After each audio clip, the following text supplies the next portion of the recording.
यार fighter jet का तो पता नहीं कितना फायदा होगा, लेकिन हमें तो इतना पता है कि इंडिया हमसे बहुत आगे निकल चुका है। रशिया भी कहता है कि हमारे से फाइटर जेट ले लो, यूएसए भी कहता है कि हमारे से फाइटर जेट ले लो, तो इंडिया ने अपने आप को जो जियोपॉलिटिकली इतना स्ट्रॉन्ग कैसे। राफेल के बाद एयरफोर्स में होगी एक और जाबाज की एंट्री। बड़ी खबर, अमेरिका से जल्द F-35 खरीदेगा भारत।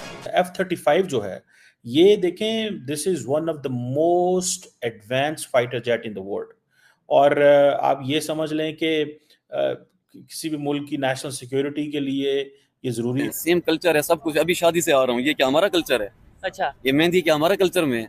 नहीं, आप कहाँ से लेके आए हैं? इंडिया से लेके आए हैं। भारत की जो सरकार है वो अमेरिका से F-35 फाइटर जो जहाज है वो खरीद रही है। एडवांस लेवल का उन्होंने इंडिया को ऑफर कर दिया, अभी हमें नहीं ऑफर किया। F-35 कह रहा है कि दुनिया का एडवांस तरीन जो है ये फाइटर जेट है। फाइटर जेट जब हम खरीदने पाए तब हमारे पास पैसे हो जाएंगे, आप ये देख लीजिए। इंडिया को अपनी जो मिलिट्री कैपेबिलिटी है उसको मॉडर्नाइज करना पड़ेगा, बिकॉज ये जो चाइना का प्रेशर है ये बढ़ रहा है। अच्छा, नाच गाना सब कुछ कहाँ से? आप सारा कुछ तो वहीं कर रहे हो, फिर इस्लामिक रिपब्लिक, और फिर उनसे नफरत भी करनी है। ये मुनाफकाना चीज है ना। मूवी देखनी है उनकी, गाने उन्हीं के सुनने, नफरत भी उन्हीं से करनी है। कहा जा रहा है कि ये जो F-35 है ये बहुत ही लीथल है, सर्वाइवेबल है, सर्वाइव करता है। और ये जो फाइटर जो एयरक्राफ्ट्स हैं, फाइटर जो जेट्स हैं, उनकी क्लास में सबसे टॉप ऑफ द लाइन है। कि जिसके पास पैसे उसको चीज़ मिलेगी, हमारे पास पैसे नहीं है तो इसलिए हमें कुछ मिलता नहीं है। और इंडिया को ना इस चीज़ से फ़ायदा तो है। क्यों? अब रीज़न ये है कि इंडिया और यूएसए के जो है ना रिलेशंस आपस में बहुत अच्छे हैं। ठीक, इस टाइम भी 1 Afghani rupee is equal to 3.9 PKR। ठीक है, उसकी रीजन शायद ये बताई जाती है ना कि यार देखें उधर कौन सा, उधर तो स्मगलिंग होकर डॉलर आता है, तो उसमें कौन सा हम ये तय कर सकते हैं कि उनके डॉलर की कीमत ज्यादा है। स्मगलिंग नहीं होती, यहाँ भी होती है, तो यहाँ ऐसा क्यों नहीं हो रहा? हमारे पास एलसी खोलने के लिए डॉलर्स है नहीं, एलसी हमारी बंद फाइटर पड़ी है। कैसे फाइटर जेट खरीद के हमने क्या करने हैं? F-35 से इंडिया को कितना फायदा होगा? फ़ायदा तो होगा ज़ाहिर, जब वो हमारे से जंग करेंगे तो उसके उनके पास हमसे बेहतर टेक्नोलॉजी का अगर होगा। नमस्कार दोस्तों, वैसे तो हम सभी जानते हैं कि भारत बहुत ज़्यादा आगे बढ़ चुका है, तरक्की कर चुका है और जो है दूसरे देशों में अपनी जो है इज़्ज़त बहुत ज़्यादा बढ़ा चुका है।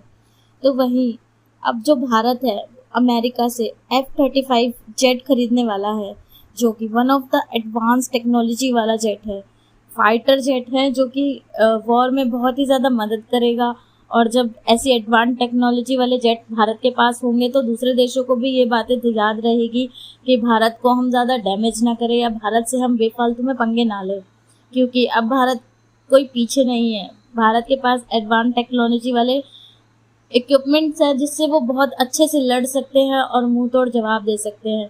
तो कोई भी दुश्मन देश भारत से पंगा लेने का ना सोचें, क्योंकि अब भारत पुराने पहले वाला भारत नहीं रहा, भारत बहुत ज़्यादा आगे बढ़ चुका है। तो वहीं ये बात जो है पाकिस्तान में भी पता चली है कि भारत जो है अमेरिका से F-35 जो जेट है वो खरीदने वाला है। तो पाकिस्तान के लोगों का जो रिएक्शन है वो भी देखेंगे वीडियो में। तो चलते हैं पाक मीडिया की और क्या रिएक्शन है पाक मीडिया के, इसके ऊपर चलते हैं पाक मीडिया के। रिसेंटली कन्फ्लिक्ट रहा पाकिस्तान अफगानिस्तान का, ईरान और सऊदीया का, तुर्की और आगे फिर सऊदीया, और मतलब हम आपस में भी लड़ते नजर आते हैं। और ये मिल के लेट्स सपोज कश्मीर का सब कहते हैं कि भाई ये इशू हल क्यों नहीं कर लेते, ये फलस्तीन का इशू क्यों नहीं हल कर लेते। देखिए, ऑर्गेनाइजेशन ऑफ इस्लामिक जो कंट्री है ना, उसके अंदर उसके वही प्रॉब्लम है जो हमारे मुल्क के नाम में प्रॉब्लम है। हमारा इस्लामिक रिपब्लिक ऑफ पाकिस्तान, जबकि हम इस्लामिक रिपब्लिक नहीं है। हकीकत मेरे नज़दीक तो यही है और मैं इसको प्रूव कर सकता हूँ। बिल्कुल, मैं ऐसे ही है। मतलब 1% भी हम इस्लामिक रिपब्लिक नहीं है। हम बेसिकली हैं क्या, ये इनको भी नहीं पता। ना हम सेकुलर हैं, ना हम इस्लामिक रिपब्लिक हैं। सेम कंसेप्ट अप्लाई होता है ऑर्गेनाइजेशन ऑफ इस्लामिक कंट्रीज पे। अब उसके अंदर अच्छा, ऑर्गेनाइजेशन ऑफ इस्लामिक कंट्री में टॉप रोल मॉडल किन को गिना जाता है? गल्फ कंट्रीज को गिना जाता है ना। लोग परसीव कर लेते हैं कि सऊदी अरेबिया एम्बेसडर है इनका, दुबई एम्बेसडर है। तो जबकि ये जो कंट्रीज है इनका रुझान किसकी तरफ है? दुबई तो इसराइल के साथ है, सऊदीया है वो इसराइल के साथ बैठना चाहता है। अगर ये पैलेस्टाइन वॉर रिसेंटली ना होती तो अब तक तो वो डील कर चुके होते। तो उनका भी वही हाल है जो हमारा हाल है।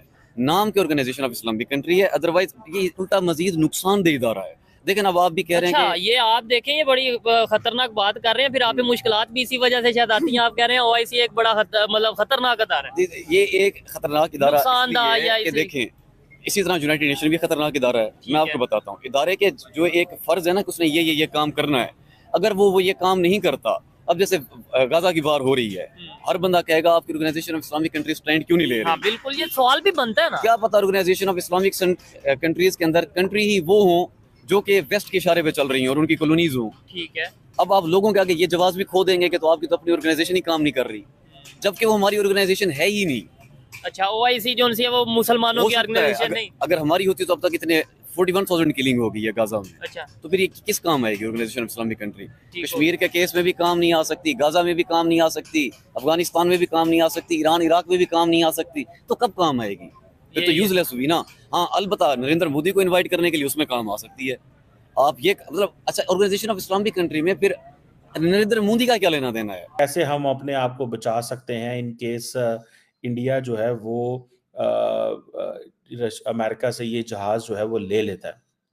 आपको पता होना चाहिए कि ये जो F-35 है, ये बेसिकली जिसे ये एक जॉइंट स्ट्राइक फाइटर भी कहा जाता है, ये इंडिया का जो एरो इंडिया एयर शो हुआ था, एरो इंडिया एयर शो हुआ था इंडिया के अंदर एक, वहाँ पे ये आया था पिछले साल आई थिंक। और तब से लेके ये बात चल रही है कि उस वक्त जो इंडियन स्ट्रेटेजिक कम्युनिटी के लोग थे, उन्होंने इसके ऊपर बड़ा बात की कि ये एक इंतहाई स्ट्रेटेजिक हमारी जो पार्टनरशिप है अमेरिका के साथ, हमें उसका ये फ़ायदा होना चाहिए कि ये एक हाई लेवल जो अमेरिकन पार्टनरशिप जो एरो इंडिया एयर शो की हुई, उसको हम मटीरियलाइज कर सकें। बिकॉज इंडिया ये समझता है कि जियो पोलिटिकली जो things are changing very fastly for the Indian defence, और F-35 की जो अपेयरेंस है इस हवाले से मैं समझता हूँ कि वो याद रखें, जितना भी इंडिया मिलिट्री हार्डवेयर रिक्वायर करता है, that is not just for China, that is also India अपनी एयर सुपरियोरिटी ओवर पाकिस्तान भी इस्टेब्लिश करना चाहता है। और आपको पता है Pakistan can not talk to the Americans on this. उसकी वजह यह है that the Indians have so much money कि ड्रोन्स अगर लेने हैं, अगले दिन जब ये बात हो रही थी तो अमेरिकी कांग्रेस बोल पड़ी कि हमने ड्रोन नहीं देने। भारत की जो सरकार है वो अमेरिका से F-35 फाइटर जो जहाज है वो खरीद रही है। That is being considered as a significant move, क्योंकि इंडिया के अंदर एक अर्जेंसी है दैट के इंडिया को अपनी जो मिलिट्री कैपेबिलिटी है उसको मॉडर्नाइज करना पड़ेगा, बिकॉज ये जो चाइना का प्रेशर है ये बढ़ रहा है। दूसरी तरफ हम सब ये भी पता चलता है कि पाकिस्तान जो है वो भी FC-31 स्टिल्थ फाइटर्स जो है वो खरीद रहा है चाइना से। और ये पाकिस्तान एंड शायद ये समझता है कि जितना ज़्यादा इंडिया की मिलिट्री कैपेबिलिटी इन्हेंस हो रही है, पाकिस्तान के पास कोई चॉइस नहीं है but to go for this stealth fighters. अब ये जो क्या नाम है इसका F-35 जो है, ये देखें, this is one of the most advance fighter jet in the world. और आप ये समझ लें कि किसी भी मुल्क की नेशनल सिक्योरिटी के लिए ये ज़रूरी है, और अमेरिका F-35 को यूज़ करता है to enhance the global partnerships, और ज़ाहिर बात है उनको इकोनॉमिकली एडवांटेज भी हासिल है। और कहा जा रहा है कि ये जो F-35 है ये बहुत ही लीथल है, सर्वाइवेबल है, सर्वाइव करता है। और ये जो फाइटर जो एयरक्राफ्ट्स हैं, फाइटर जो जेट्स हैं, उनकी क्लास में सबसे टॉप ऑफ द लाइन है। और जो फाइटर्स जो उसके ऊपर पायलट्स बैठे होते हैं उनके पास भी एक एडवांटेज होता है इस हवाले से। सो ये एक इंडिया के पास ये आ रहा है, और अब पाकिस्तान जो है वो समझता है कि हमें अगर अपने आप को सिक्योर करना है, बिकॉज पाकिस्तान के पास तो कोई चॉइस नहीं है।